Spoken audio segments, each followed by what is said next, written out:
Welcome to Sales Secrets from the Top 1%, where the world's best sales experts share their secrets to sales success.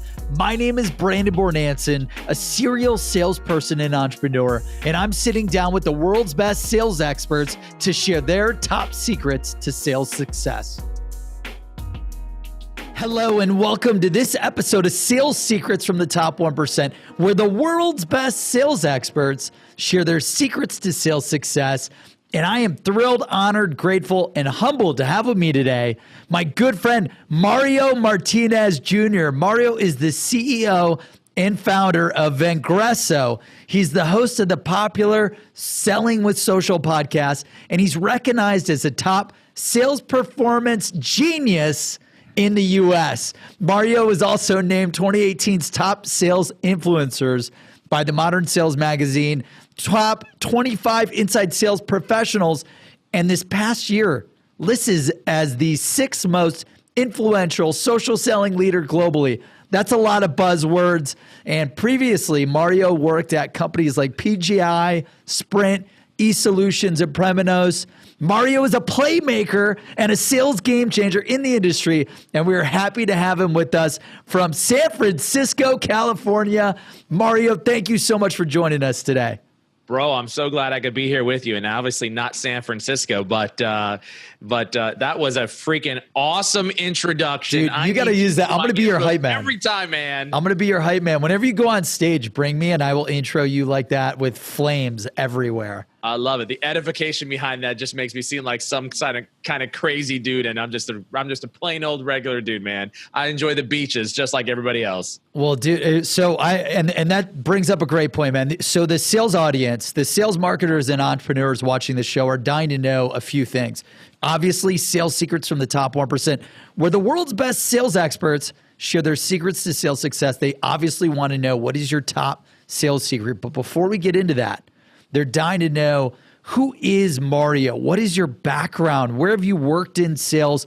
And what have been the top sales successes, failures, learning experiences throughout everywhere in your career that took you to this success of where you're at today, which is all over the place, recognized all over, successfully coaching everyone all over, and I'd love to just take it from the beginning, man. Where'd you come from? What's your background?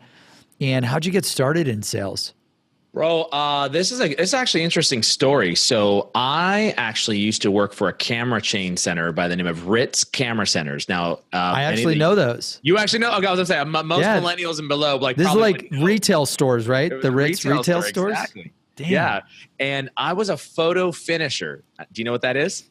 The person that edits the photos. Not edits. When you got the 35 millimeter roll of film, you'd take it and you'd put it through the system, and then you'd sit there and you under the camera screen, you'd print and you'd add on extra magenta, some cyan. You do darker, lighter. I was that dude right there, right? So did you put in the water like I saw in the movies where you take the thing and you put in the water, or no? We did not do custom. That was all outsourced work. So anything that had a 35 millimeter roll of film. Got it. Awesome. I don't even know if people know what 35 millimeter is anymore. Like you can't even hardly find it. Everything's digital. Everything's digital, right? So I used to take the film and I used to print. And I was in a small store. And in many of the stores, they actually had photo finishers, and then they had the sales group.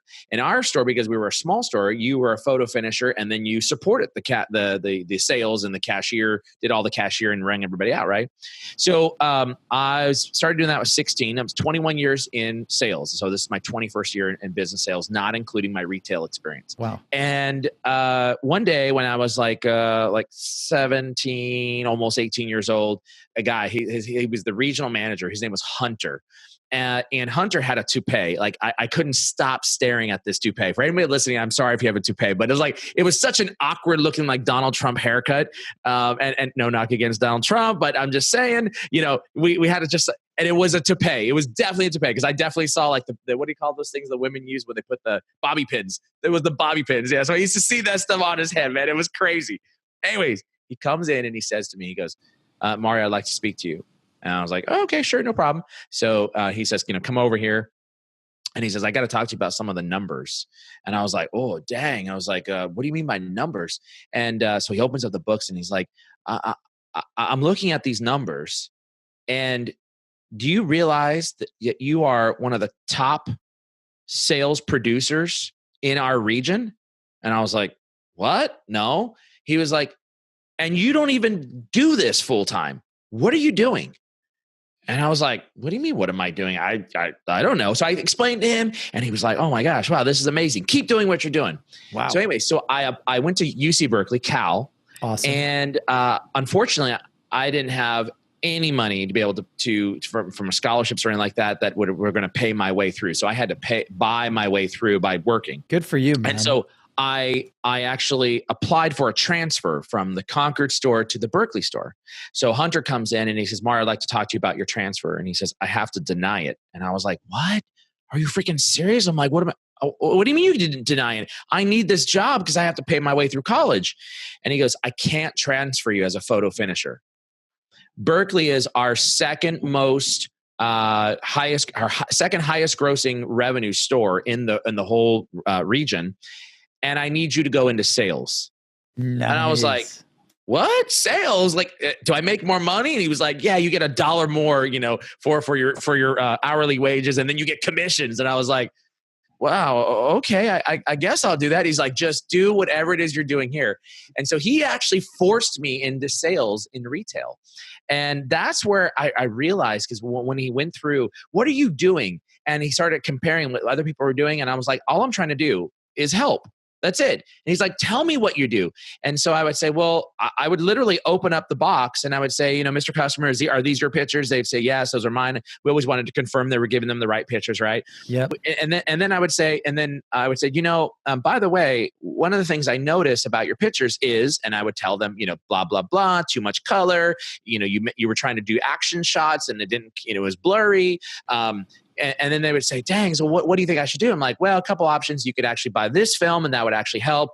Or, there are some really cool pieces of camera equipment and those would actually help you out.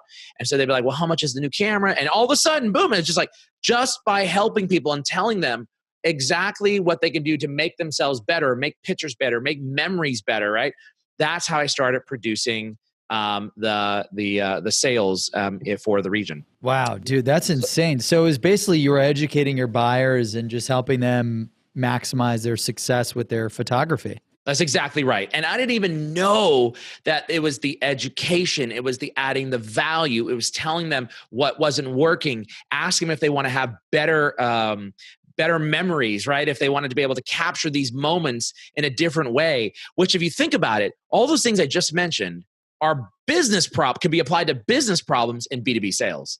And so crazy as it may sound, after I left there, I got this great internship and it was selling an auto financing newsletter to like car dealerships.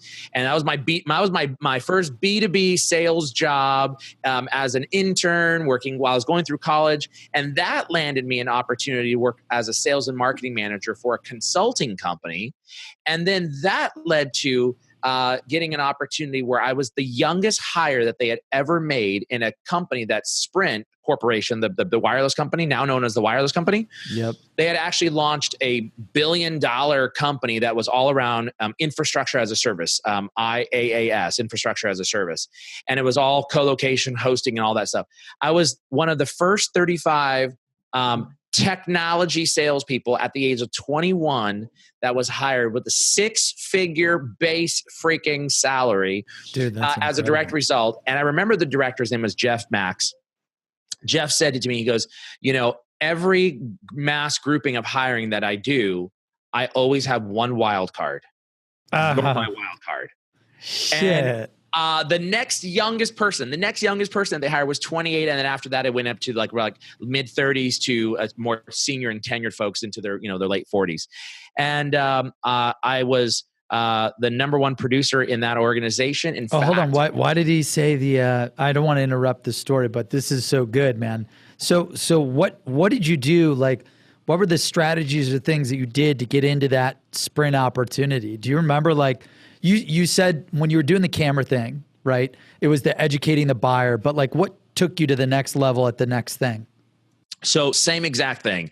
So when I went into the sales and marketing company doing the auto financing newsletter, yeah, Jesus, were you so like funny. writing the email newsletters, or were you like No, I didn't write it. So it was a GSI instructor that was the writer, the author of the newsletter for this company. His name was Ron Lotion. I still remember him. I'm still connected with the guy on LinkedIn, believe it or not. Awesome. And he's still doing the same thing. It's freaking awesome. Oh man, super awesome people guy. love the. So he hired me.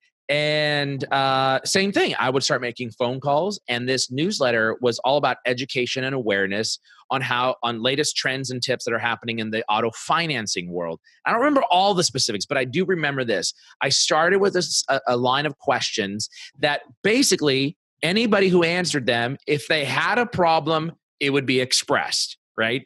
In terms of being able to sell more cars, be able to have better financing programs, connect with the right banks, like all that. So it was all around customer-centric business problem selling. You had a problem. No. Yes, you're a sale. Yes. No. Well, I was looking for anybody that had the problem. And that's what afforded me the job to be able to go into the consulting world. Yeah, it sounds like a lot of in-depth discovery. Like you were executing sales discovery at a really young age, it sounds like, and probably looking for the money to freaking pay for the tuition. That's exactly right. But here's what I did. I remember sitting down with Ron and I said, Ron, why do people want this newsletter? And he started talking about, how they're the largest this and they're the greatest this. And, I was like, I don't know. They don't care about you. I mean, if I was, I'm like, I don't know. I'm your intern. I don't care about that stuff. What I care about is what's inside this newsletter that is going to make me want to buy a 12-month long subscription, right? What is inside it? And then I said, ultimately, what do you want them to do when they're reading this newsletter? And what he wanted out of it was the consulting services.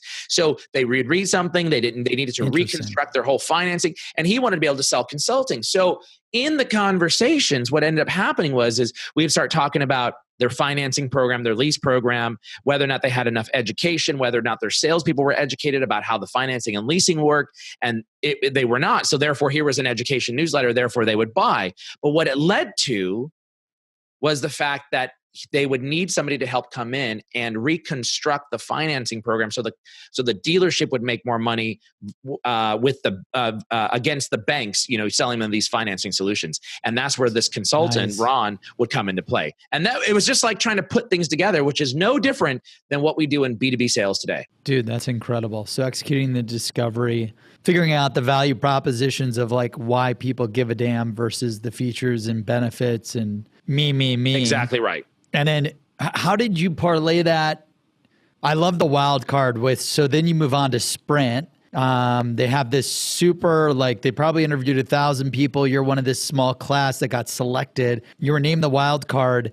Why did you want to get out of the newsletter thing and join Sprint? I remember that. I was 21, man. This is crazy. So I got contacted by a recruiter, and the recruiter was like, hey, we've got this really hot opportunity. Tell me about your background. And I spoke to the guy, and he was like, man, you're really not the right fit that what they're looking for. They're really looking for the, technology sales guy, the guy that understands. And he's like, but I really freaking dig the conversation. Like, you get some of the base elements, right? He's like, I tell you what, I don't think you're the right fit for this, but you may be the right fit for some other stuff. So I was like, oh, okay, that's cool. So anyways, what I found out was that there was 15 different recruiters in the Bay Area that they were working with to be able to recruit. And it literally was 1,000 people that they were sourcing through to select 35 sales reps. Damn. So I did some reverse search. I was like, man, this opportunity sounds freaking awesome. So I went on the hunt to find the recruiters that were recruiting for this particular position, right? Smart. And so that's what I did. I don't remember how I did. It was Monster or whatever. I went on because back then they didn't have Seamless or LinkedIn. Yeah, it was exactly right. What do you do even back then without that stuff? So I went through a couple of recruiters, and they were like, yeah, no, too young. Yeah, no, too young. Until I met this one guy. His name was Jim. Met this one guy. He was like, dude, you are freaking way too young, but you are kind of like, you get this. You are the guy that I think they're looking for. He goes, let me ask you this question. If I coach you, will you do exactly as I say? And I was like, will it land me the job? And he was like, if you do exactly as I say. I was like, then let's do it. So one recruiter, right? One recruiter. So here's the best part. I start going through the interview process, and I meet with like 10 different layers of management. Oh my And gosh. All this management at Sprint, right? It was called eSolutions, and so Sprint had actually funded the company. Got it. It was like $1 billion investment. This is when the like data centers were big, co-location, web hosting, all that stuff, right? Back in 2003, I think it was 2003, something like that. So I go through all these interviews, and the recruiter prepped me, man. He was on the phone. He's like, here are the series of questions. I wrote my answers out. He was like, this is crap. Let me help you restructure this. And he really, really, really helped me out, right? And he was a very senior recruiter. He's like, I want to see you win. Like, you've got grit, you've got heart. So he helped me, and my writing was horrible. I'm not a writer. Like, my editors, they hate me, right? So like I'm just not a writer. I'm just a Mexican kid, a poor Mexican kid that like just worked hard. And I started writing. He would edit it, and he was like, say this is the way you want to restructure. Think B2B, blah, blah, right? Mm-hmm. So here's the best part. Here's the kicker. I get through the interview process, and the recruiter was tight with Jeff Max. And he's like, listen, man, he's like, give this kid a shot. And Jeff's like, all right, I got one wild card. I always do a wild card. Let's see if let's put him through what's called their personality assessment test. Oh, gosh. Put me through the personality assessment test, and I get a phone call back, and he's like, I got good news and I got bad news. And I'm like, well, what's the bad news? He's like, the bad news is you failed miserably the personality test. Everything that they were looking for inside of a salesperson, you do not match. You are not a team player. You're not this. You're not that. You're not. And it's just all the things. Oh my gosh. And I was like, well, what does that mean? He's like, it means that you can't get hired.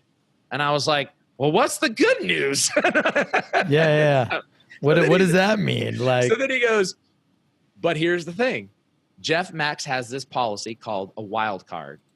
He wants to play his wild card on you. And I was like, wild card, what is that? And he was like, every time he does a mass hiring, he picks one crazy person that he thinks is like personality wise that he loves. But the paperwork, the assessments says, whoa, do not keep this person, right? No. Long story short, I show up, and we killed it. We grew the company to a little over almost 4,000 people. And then the .bomb hit, and they shut everything down. And I was asked to stay on board. I was one of the last 2 people in the company that transitioned off. We sold all of our assets that they asked to stay on. And then they found me a home inside of telecom in the mothership on Sprint for doing wireline and national accounts. And that's where I sunk my teeth into public sector, enterprise accounts, mid-market. And then I ended up taking over the Globals organization out of California. And that was a freaking awesome ride. Wow. So before we go on to Sprint, and I know you were there for a while, which is awesome. You had a long, successful career there through a number of different roles. When you talk to me about what did you do to crush it at eSolutions in sales? And I know this is shit more than a decade ago, 2 decades, nearly a decade and a half ago. But think about, what you were doing to generate the 6 million, the 8 million, like all these different big quotas that you had with Silicon Valley region and all of these others. Like, what'd you do differently? Or maybe you picked up a new tip, or maybe it was the same thing. I don't know. Yeah, that's a great question, because I want to tell you, like, here I was, 21 years old to 28. That was my time frame there, right? And 21 to 28, and I was in a full quota carrying account executive role, 6-figure income at the base, right? Plus awesome. And they were making way more money than that when you added on commissions. And I just went back to exactly what it was that I did when I was in retail. Find the problem, educate on a solution. Find the problem, educate on the solution. And then while I was there, I realized as well that in order to be able to sell against my youth, which is something that I had a really difficult time selling with and selling through, because I looked young, right? And I wasn't your most sophisticated salesperson. I was a young salesperson, not only in age, but in demeanor, in looks, in the way I carried myself. I was young, right? And I was, came from a poor background, poor upbringing. I worked my way through college, right? That was just me. So it was really hard, both internally at the company and externally as well. And I remember thinking, what did I do in order to be able to set myself apart when I was in the retail, when I was this? And it was all about personalization. Personalization. So personalization. What do you mean by personalization? So you had to establish that there was a problem, right? You had to have that baseline. That's why I just talked about identify the problem. So establish the problem, begin educating. But now you take it up a notch. Now you become friends. Now you personalize your messaging. You personalize your outreach. When I reached out to these buyers, we had meetings. There was the old thing that we used to call, and I still now in our sales training today, we call it looking for the fish on the wall. Looking for the fish on the wall. What is that? The fish on the wall. In the old days when we had meetings, when we do a lot of face-to-face meetings, now everything's virtual and mobile, right? So we walk into the office. You could get Mario. We walk into the office and we're looking for something to be able to start a conversation. We're looking for that big fish on the wall to be like, did you catch that? Oh, you're looking for the picture on the desk that shows them carrying. The Marlin. The Marlin, exactly. Yeah. Exactly right. When you said that, I was like, shit, that reminds me of The Social Network and Justin Timberlake. Yeah. Exactly right. So that's what you had to do in order to be able to start the conversation. And every 1 hour meeting that I hosted, the first 15 minutes was shooting the breeze, building a personal relationship with individuals, learning about them, talking about their kids, figuring out who they are as a buyer and as a person, and then personalizing content. When I figured out that some of them, for example, his name was Mike, a company called App Shop that was bought by Oracle. Wow. This company, Mike was the CTO. He had a home in Mexico, and that him and his wife, they built from the ground up and along with his father. And so I would be looking for, I took an interest. So I'm like, I want to buy a house, right? And I did. At 22 years old, I bought my first house. That's awesome, man. Congrats. $350,000 house here in the Bay Area. That's when I bought that house. Dude. And the 6 months later, and in the Bay Area, right here. And I bought it in the city of Martinez. And then the next month I went out and bought my brand freaking spanking brand new body style, new model BMW 3 Series convertible. Man, I was rolling with life, right? So, dude, you and I both had convertibles at a young age. I love it. Yeah, we both have convertibles. That was a fun car, let me tell you. Anyways. Yeah, too fun, too young. So what I started doing was I realized, I need to be a person with this individual. Like, I need to be a friend. I need to be somebody that they can know, like, and trust. And that's just me. That's just my personality anyways, to be able to get to know somebody, to talk to them, to be able to, exchange conversation. And that's what I started doing. So personalization, right? When he was buying a house in Mexico, guess what I was looking for? Where are you buying it at? Where's the development at? I've been doing some research. Is this where you're at? And we would exchange personal messages around that, right? Yep. How are you doing it? What are you doing? Add value. Right? Okay. Personalized. So personalization, add value. And when you say add value, there's a lot of ways to add value. Like, what are you thinking? How were you adding value back then? They had a problem business-wise. Yep. How do we add value? What are the issues that you're looking to solve? For example, I knew that App Shop, they had as a startup company, they had an exit model. The exit model was they wanted the best, they wanted Oracle to buy them, right? So it was like, what is it going to take from a technology perspective that's going to help you get purchased or acquired by Oracle? Yep. And from a technology perspective, he was like, well, we can't be in a rinky-dink little colo center, not on in this case, it was co-location. And we want to make sure that we've got, a 99.59% uptime availability. So, and we're like, all right, well, that eliminates colo.com. It eliminated Rackspace back then. It eliminated all these other companies where all the major fiber providers had not built out their nodes inside. And this was all telecom speak. I can't even believe I remember it. Nodes. So we start, okay, well, look, all right, this is what you're looking for. All right. So if we provided that, then will that help you for the plans to get to where you want to go? And he was like, absolutely. Now we're on even playing field between us, do it yourself. Like they can go into some of these other data centers and go, buy the infrastructure themselves, or they could work with us to manage it. So it would be like, all right, well, do you have the resources to? Because you have the resources, well, then you should go ahead and do it yourself. Well, we really don't want that because what we're really focused on is growing the business. And because we're a startup company, I need to be out in the field in addition to providing the strategy and the oversight. So you need hands and feet, right? So you see how we started understanding, like, ultimately, what do you want to do? Oh, you need to be out in the field. Gotcha. Why do you need to be in the field? Well, because he's helping the sales team to sell. Why? Yep. Because they're trying to get the revenue to a certain number. Why? Because they want to exit. Why? Everybody knows why a startup company wants to exit, right? Yeah, it makes sense. So that's where you start looking at, like, how do you provide value in the process, which is looking to solve specific sets of business problems. Wow. And then the third thing, it was never leave a meeting, a message, a phone call, a email without driving to something else. Okay. Right? So that's what we call a call to action. Yeah, CTA.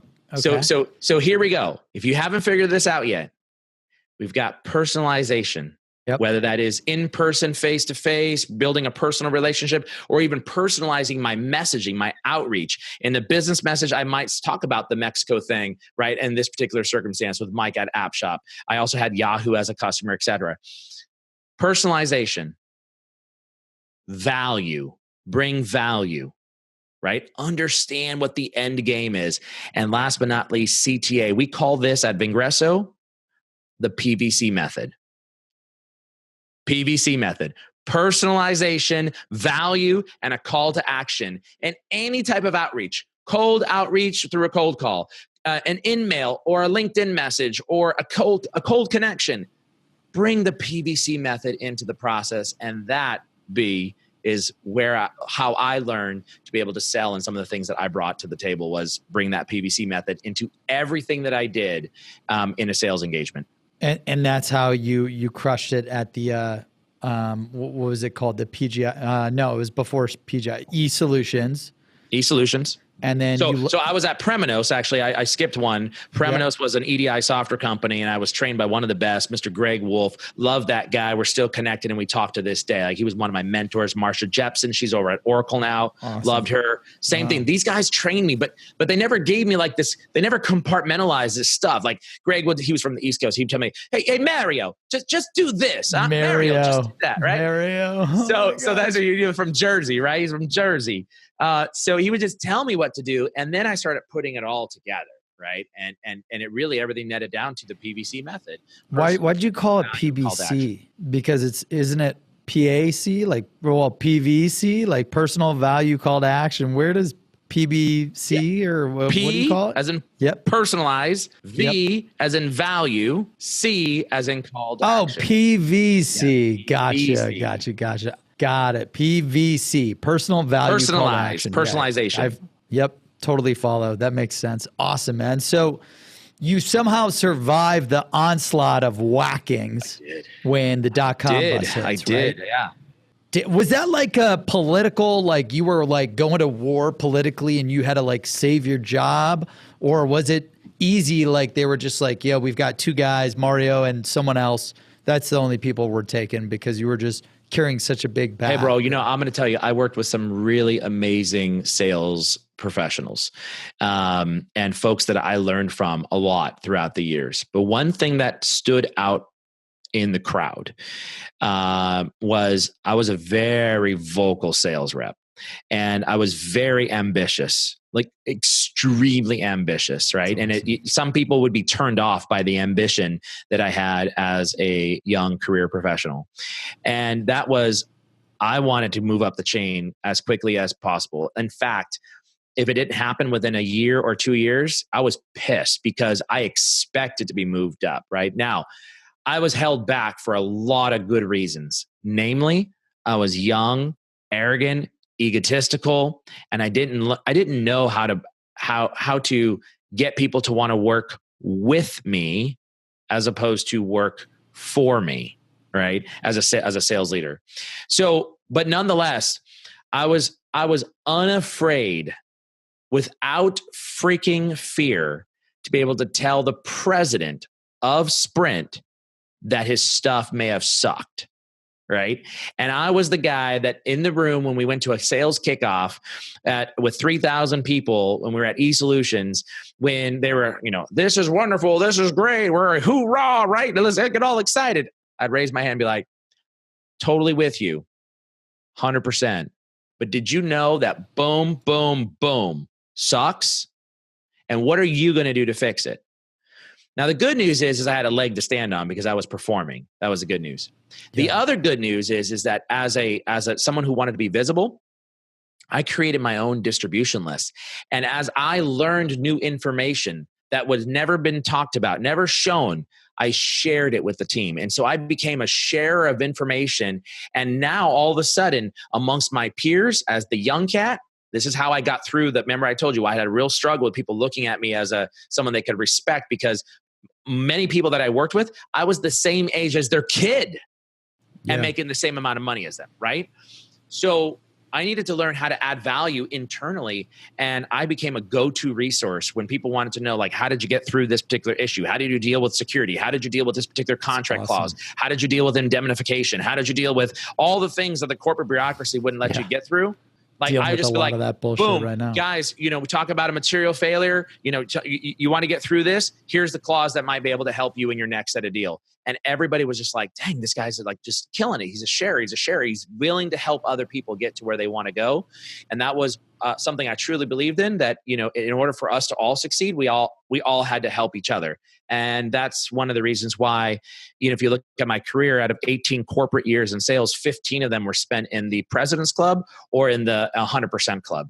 And it was because I felt the desire and urge to be noticed. So therefore, I shared valuable content internally so everybody can up their game. And at the same time, I was unafraid to be able to tell somebody something's not working. That's how I did it, man. That's incredible. I love this story about, fighting the age. I'm not going to say discrimination, but it's the easiest thing. Oh, it absolutely was. Like age discrimination. And instead of complaining about it and sitting back and crying, you're just like, okay, I'm going to just create so much value internally that I gain their respect, just like how I would sell the buyer by personalizing, delivering value, and then creating a call to action. It sounds like your call to action was almost like, promote me, like personalizing the experience, delivering value internally to everyone in the organization, whether they could help you today or in the future. And then boom, call to action. I'm ready to get promoted. I want to get promoted. Yeah. That's awesome. And to leaders, it was, tell me how I can be better. I didn't even need the promotion. Tell me how I can get better. And this is one of my all-time favorites. I'll tell you this one blows my mind. His name is Paget. Paget and I are still friends to this day. He was the former chief sales officer and president of Sprint, which Sprint was the mother owner of eSolutions, right? So once they merged us underneath back into the mothership, and they got rid of everything, and they found some jobs for us. I had a boss, Chris, his name was, who first year he was like, hey man, you're a hot, young, salesperson. You think you're the shiz, but you really should consider going back and getting your degree. Because I didn't tell you this, but when I was at Cal, I started making so much dough. I was like, are you freaking kidding me? Why do I need to go finish my degree? So I just started directing all my attention to education. I mean, to the workplace. Yeah. So Chris told me one year, he's like, you really should go back. It's probably a good thing to do. The next year he was like, hey man, you really need to go back. The company's going to pay for it.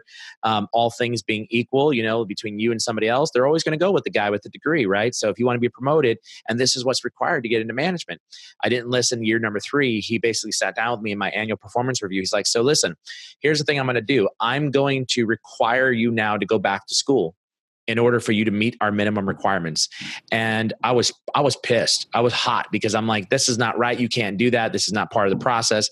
And he's like, you're going to thank me later. And unfortunately, if you don't meet this requirement, you're not going to be able to pass your annual review. And he took a hard line on that one. And so anyways, I don't know why I was so ticked off about it because the company was going to pay for it, right? And I couldn't pay for my own school to begin with. So this was like a great deal, right? Yeah. So I go through and I go to roll into a night program. I transfer from Cal, all my credits over to St. Mary's College, which is a very reputable school here, especially in the Bay Area. I transferred to St. Mary's. And then I came up with this idea. I was like, I need to get to the top. I need to get to the top. How do I get to Paget? How do I get to this guy that I can build a relationship with? So I went into class one day and we were in our business management class. And I asked the professor, I said, I got my BA, ended up getting my BA in business management. Awesome. Congrats. And I went to one of the professors and I said, I got this idea. Do you think it's a good idea to get like business mentors? And he was like, absolutely. While you're going through this program, it'd be fabulous. This way, you're going to help you grow. It'll, you can start applying some of the skills. And so I said, is it a requirement? He was like, no, it's not a requirement. And I was like, tell me that it's a requirement. And he was like, what? Tell me that it's a requirement. He's like, I don't understand. What do you mean tell you? I said, I need you to tell me it's a requirement so I can go reach out to our president of the company and ask him to be my mentor because it's required. It's awesome. And I'll never lie. And he goes, okay, it's required. That's awesome. So the next night, that night I went back and I sent a message to Paget and I said, Paget, one of the requirements for our and this is who's for the audience. Can you explain who Paget is? Oh, Paget was the president and chief sales officer of, in this case, the global company Sprint. And so he was African-American. And he's managing how many people? He had, I don't know, 20,000 people. 20,000 people. And Mario's like, yeah, I'm going to try to get this guy to be my mentor for college. Exactly right. And I'm one of his employees, right? I'm like 15 layers deep, right? Or like whatever many layers. It had to be at least 20, 25,000 people in the organization. I don't remember at that time, but at that time, crazy. Sprint was like 80,000 people or something like that. Now they're like, I don't even know what they are now, but when I left, it was 40,000. So I sent him a note. I said, part of the requirement for my education and upbringing, as you know, I'm going back. You may or may not know, but I'm going back to school. Thank you so much for funding my program. I appreciate the fact that you have this leadership program in place. And so I'm going to get my bachelor's degree. But, one of the challenges that I face as a young Mexican American is the ability to be able to do blah, blah, blah, blah, blah. And given the fact that you're African American, I would love for you to be my mentor. Right. And I would love to be able to tell you my story of where I came from and the school of hard knocks. And so Paget writes back the next day, sure, I can give 30 minutes a month. Damn, that's book crazy. A meeting. So I didn't tell anybody this. So I go and I start booking meetings with Paget, right? I'm like, and I come in and I'm prepared, right? You're going to go in and have a meeting with someone that's this big. I come prepared. Here are my questions. Here are my problems. And the very first time I had a call with Paget, it was all about my youth, how internally I am being viewed as someone who's just a young kid. Yet, if you look at my performance and you look at what I'm doing, and I said, how do I overcome that? Help me overcome that from a business perspective, right? Awesome. And so, great question. What that did was it forced him to want to inquire about who is this guy that's in my organization. And now I became visible. And he mentored me. He coached me. Nobody really knew about it. He would inquire about the stats. I probably wouldn't tell him that. I wouldn't tell anyone, right? Like you keep that shit sealed. So until one day when we're having a call, Paget says to me, hey, how's everything going? I was like, man, it's really rough right now. He's like, rough? What's going on? Why is it rough? It's like, man, we're working on this deal in the field and, pricing won't accept it. And, it's a huge monster deal. It's for this particular company. And, they say the margins aren't good. And I'm just super frustrated, man. I was like, nothing you can do to help out with. And he's like, how much is it worth? Blah, blah, blah. What's the pricing? Well, we do those deals. Those deals aren't with our monster accounts. What's the growth opportunity? Blah, blah, blah, blah. He was like, well, that's a no-brainer. He's like, I'll tell you what, I'll place a phone call and we'll get this resolved. So that's when the cat got let out of the bag, when Paget made a phone call. And boy, did my vice president come unglued because they had already denied it. And so he thought I went around behind his back. Shit, he was and probably little so did pissed. they know that for the last year that this guy had been mentoring me, right? And boom, the cat was out of the bag. All of a sudden, everybody knew that I had a backdoor connection. And now I put myself in a really good position. I still had to prove myself. I still had to deliver. I still had to sell. And I still had to do a good job. But that one opportunity allowed me to be able to say, I'm having this problem. And I didn't even think about, if I tell him, will he help me? I just was, we were just talking about, rapping about the day. Anyways, so now that I think back, it was very well maneuvered.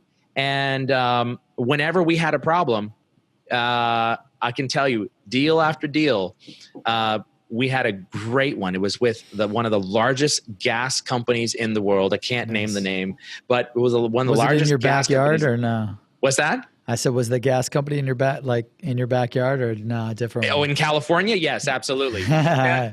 And so I did some work with those guys. I had escalated this deal, right? Vice president, senior vice president, the vice president of finance.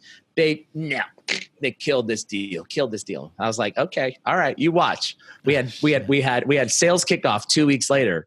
So at this point, Paget is long, like we're mentoring is kind of done, right? So I see Paget and he's like, hey, how's everything going, Mark? I give him a hug, I'm like, yeah, everything's going okay. I'm like, we've got these monster deals out there. It's like, one of them is this company by the name, out in California, one of the gas petroleum companies. And he's like, what? You're working on a deal? I was like, yeah, like it's a huge deal. It's a $45 million deal. He was like, what? And then I was like, yeah. I'm like, but unfortunately, we're going to lose it. He's like, what? What do you mean we're going to lose it? I was like, wait, what do you mean? You don't know about it? Now, mind you, the leaders in front of me, above me, had already said that it had gotten to him, that he had already kiboshed and put the kibosh on it. And he goes, what do you mean we're going to lose? I thought, what do you mean? What do you mean we're going to lose? What do you mean? Why are you asking me that question? You know that you kiboshed the deal. He was like, I kiboshed the deal? And I'm like, didn't you? And he was like, I don't know anything about this deal. I was like, that's strange, because our vice president of finance, so-and-so, while I'm on the phone with him, with everybody else, they said that you did not approve this deal. And he said, I did not approve this deal. What are you talking about? And I was like, that's strange. Well, let me tell you the problem. Oh boy, I planned this. I planned it. And we're in the conference. We're at a dinner, the big giant dinner, right? Like, and this is SKO, right? Yeah, SKO. There's that. So everyone, your management, everyone's there. Like you can't miss anyone on the team. He says, I remember when we lost this company 8 years ago or 5 years or whatever it was. We lost it, and our CEO got ripped a new one by the CIO.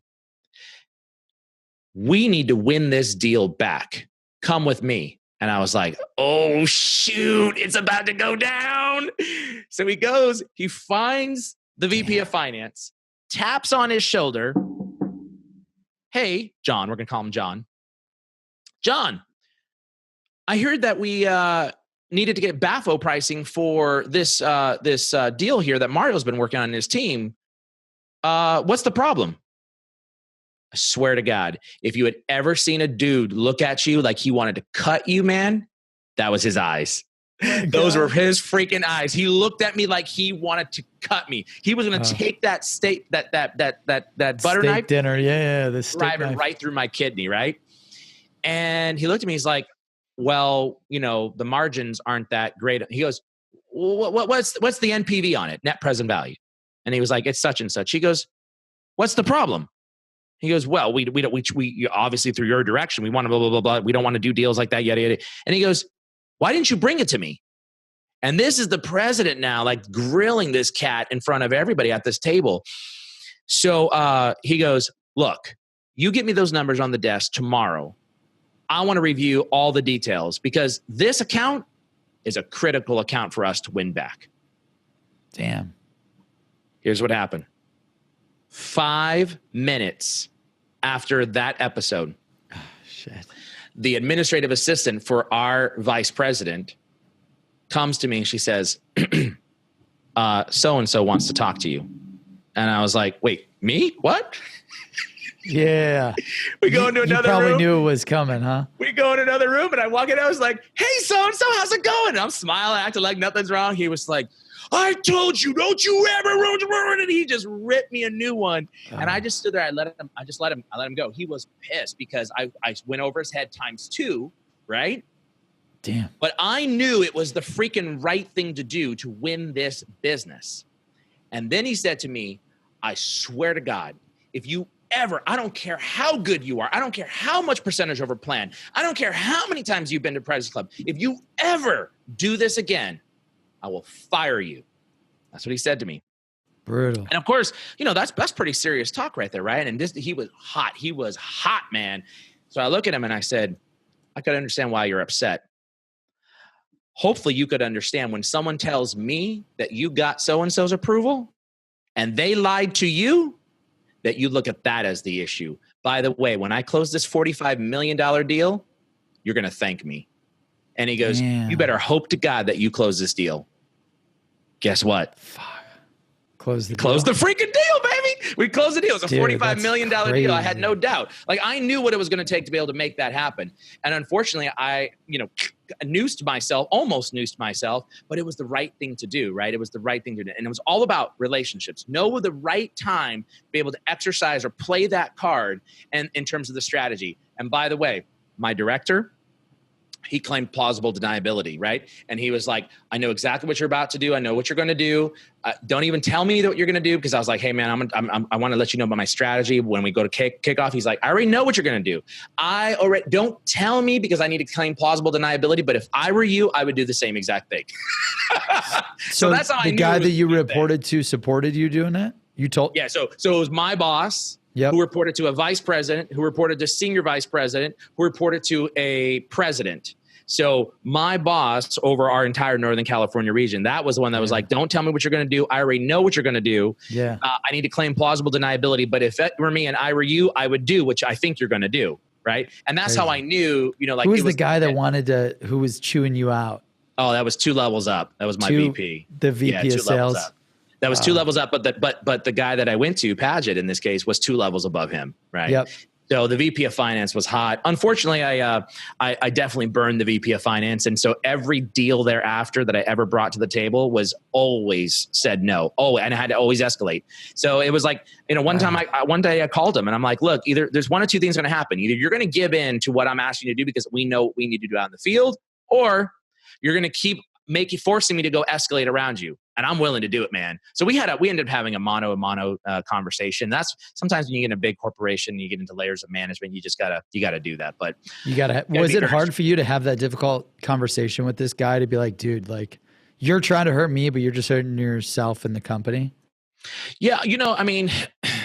No, for me, because that's like low emotional intelligence stuff, but I know it happens all the time. His job as a finance guy was to protect the dollars and cents. That was his job, right? So, he had a job to do and I had a job to do. And the buck, this is what I always said, the buck didn't stop at our VP of finance. Even though he owned everything and everybody would go to him, the buck never stopped there, because I'm going to tell you this much. Now, as a CEO of Vengreso, we'll do deals that may even be potentially, which we haven't done yet, but potentially zero margin for the benefit of being able to get to a bigger piece of pie, right? And so that's what you got to be very strategic about. If you're in a big company, the companies can do these types of deals because they have that margin there from the other deals that will make up for it. Yep. If you're in a small company like ours, you're going to think twice about it, right? Yeah, because you don't have any other... Because you may not have margin to be able to help support that, right? So you got to be very strategic about where you do this at. And so as a result of, did you want a big giant logo on your books with $45 million, right? So yeah, that's what you got to ask yourself, but not at the expense of losing money. Because if it's a deal that size at $45 million, that could be a big loss as well. If you had a net $0, a net margin of a 0 or below, that could be a big loss. So you got to be really careful about those types of things. So I, as a salesperson and as a sales leader, I became very strategic at understanding finance. I wanted to understand net margin, net present value. I wanted to understand these things because when I got on the call with them, I needed to know What was the NPV? What was the net present value? What was the net margin of these deals? What does that mean in terms of dollars back to the business? What is the average NPV and deal size that we wanted to go through? Why did we have an average? How far below or above was that from the average? So I became very smart so that I could have these conversations, and that's where I encourage like other sales folks to do the same thing as well. Yeah, it's crazy, and the reason why your finance guy originally shot down the $45 million deal, it didn't hit those KPIs that he was told that he had to stick to. Yeah, exactly. Yeah, and I mean, the interesting part is all that shit is so situational. At the given point in time, yes, you're told to use these KPIs, but you have no idea, like maybe the pipeline's dead. Maybe, the market tells you have to bring in X to increase the stock percentage points. Like, that's awesome that you were able to get that through. That's crazy. So looking back, would you do the same thing over again on that whole like tenure at Sprint? Because it sounds like you played a lot of high risk cards that could have gotten a lot of people fired if they maybe didn't have the presidential relationship or things of that nature. Namely myself. Get myself fired, right? Yeah, well, that's what I mean. Like if it was anyone else that didn't have that high of relationship or wasn't as performing as highly and as confident, they could have probably gotten whacked pretty easily. Yeah. So here's the thing. I can count on less than one hand. There were 3 deals that I strategically went through and took to the president behind the scenes. 3 in my entire career. And that's, over a decade at Sprint. Exactly right. The other ones, I muscled my way through, right? And I would put business cases together. I would showcase why this is the right thing to do. I understood the margins and I would go toe to toe. Like I would not be satisfied if someone said this deal is not profitable. Prove it to me. No. You prove to me that it's not profitable. Why is it not profitable? Show me the averages. Show me with other deals of this size. Show me with other companies. And so I was finance's worst nightmare. I will admit that from a special pricing perspective, right? The special pricing desk did not love me, except until I met with Darren Boucher, man. Darren, he's a freaking rock star. That guy, he understood. He was a lawyer by trade. He got into special pricing. And he was like, dude, I love this cat Mario. He's just like out there, him and his team and the global accounts are bringing down massive deals. They're thinking about how to be able to close $120 million contracts, $30 million contracts. Yeah. So once he saw that, you have a champion, then you're good, right? But you got to prove yourself. And would I do it all over again? 1,000%. I wouldn't change anything that I did in terms of the strategy. Look, as salespeople, our job is 50% of it is selling internally. The other 50% is selling externally. That's it. Especially when you get into big corporations. That was my hardest thing dealing with at IBM Interactive and selling for Google. It's like, oh my gosh. I would spend 70% selling internally right. when I'd have multi-million-dollar deals. It'd be like 30% extra. I'm like, why is it so hard to close a multi-million-dollar deal in here? Right. Like, you guys should be thanking me that I bought this. And the bigger you are, the bigger the company you work for, the harder it gets to be able to get things through the approval process. And it shouldn't be like that. It really shouldn't be. The barriers to getting stuff done for sales, it should not be layer upon layer upon layer upon layer. That's just ridiculous. That's stupid, right? Yep. But nonetheless, you asked me about the relationship. It was used 3 times over a 10-year period, right? Yeah. Everything else was bona fide, legit strategy of how to sell internally, was selling each layer to be able to get them on your side. And when I needed to, like that $45 million deal, they were wrong. My vice president was wrong. My senior vice president was wrong. The vice president of finance was wrong. And awesome. I don't care.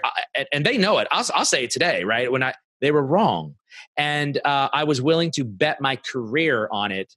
And I played that wild card as I was once taught. But I was really nervous about it. And that's why my boss, when I went into him and said, listen, I need to talk about the strategy, what I'm going to do at sales kickoff. That's what he said to me. He goes, I already know exactly what you're planning on doing. Don't tell me. I don't want to know. But if it was me and I were you, I would do the exact same thing that I think you're going to do. Right. And he knew of my relationship with the president. Right. So what's the key to selling internally? Like real quick before we jump to PGI, and then I want to talk about your top sales secret. But since you had to deal with so much internal selling and buy-in, what's a strategy, tip, secret that you could share there?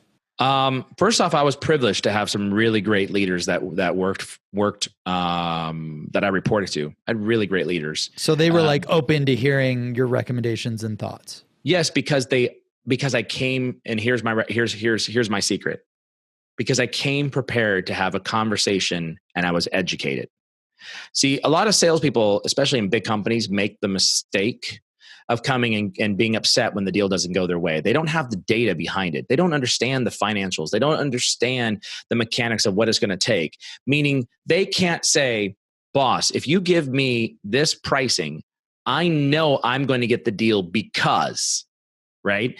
And so oftentimes you don't know who your competitors are. You don't know what the pricing is of the competitors. You don't have relationships inside of an account. You haven't strategically coordinated yourself with the 6.8 buyers that are inside of the account. You don't understand the value proposition. You can't talk about who are all your economic buyers, strategic buyers. You can't articulate the whole entire strategy. And I don't know what it is about me, but from just a pure like strategy perspective, I'm a huge strategist. And I know when I'm working in an account, when I'm working an opportunity, I know exactly who all the players are, who all my champions are, a plan to be able to make them my friends, a plan to be able to ask them questions. Like there are a lot of people who wouldn't ask questions, who feel uncomfortable on those first calls. Like, who are you considering? Why are you considering them? Oh, interesting. And when you say it like that, when you find out it's a competitor, oh, interesting. The next clue from the person on the line is, why do you say interesting? Now you're questioning them without questioning them. And they want to know why you're questioning them. That's a simple sales tactic. Oh, interesting, right? Why? And then you're like, well, look, I don't talk about my competitors, but since you asked, you told me that you had this goal. I'm confused at how this provider might help you get to this goal, given the fact that now you had to know your competitors. And I knew my stuff, man. I knew everything about my competition. I knew where they were failing at. I tracked them. I watched them. I smelt every single piece of them to be able to understand what they were doing and what made us better or what made us worse. And what made us worse, I would bring up front right now. Here's what you're going to be challenged by when working with us. Boom, boom, boom, boom, boom. Is that going to be a showstopper? Well, help me understand more about right. So if you bring these things up front, now you can minimize them. Now the competition is neutralized. They can't talk about how bad you are at something else because the buyers already know. And at the same time, if you are practicing personalization, you are building relationships with people and forming friendships. And that's what I did. So you had to know your stuff. And I had a great call today with one of our sales folks. And I said, listen, when you're on the phone with a customer, you are the resident expert. Sound like it. Right? And even when you don't know something, don't be like, I'm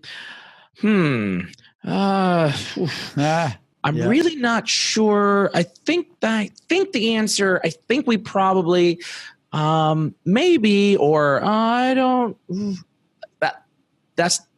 it's okay to not know something, but here's how you say you don't know it. You know what, Brandon? That's a great question. I actually don't know the answer to that the answer to that question, excuse me. But I know exactly who to go to. I'm going to go ask JC. I'm going to go ask Susie. I'm going to go ask. And as soon as I get the answer back, I'm going to get it to you because there's obviously a reason that we don't do something or we don't do it that way. And I need to know. And I want to know. So I'll get an answer back to you. That speaks with confidence as a salesperson, right? Even when you don't know something. So know your stuff, know your competition, know the strategy, know all the reasons why someone's going to say no internally and externally. And sell to those things. I love it. And that's the personalized value call to action. It sounds like you got to do all three, PVC, internally and externally to win in the game of sales. Mario Martinez, this has been an amazing episode of Sales Secrets from the Top 1%. Where can people follow you, subscribe, learn more about you and your team and what you have going on? First off, go to Vengreso.com. That's V as in Victor, Engreso.com. Vengreso, it's one S, Vengreso.com. Feel free to make sure that you connect with me on LinkedIn. Please send me a personalized connection request. Tell me you heard me here on the show with Brandon Bornancin, my boy here. And you can certainly follow me on Twitter at M as in Mario _3 JR. Amazing. Well, thank you, Mario. And thank you, everyone, for tuning in to this episode of Sales Secrets from the Top 1%, where the world's best sales experts share their secrets to sales success. Order a copy of the book at secretsalesbook.com. That's secretsalesbook.com.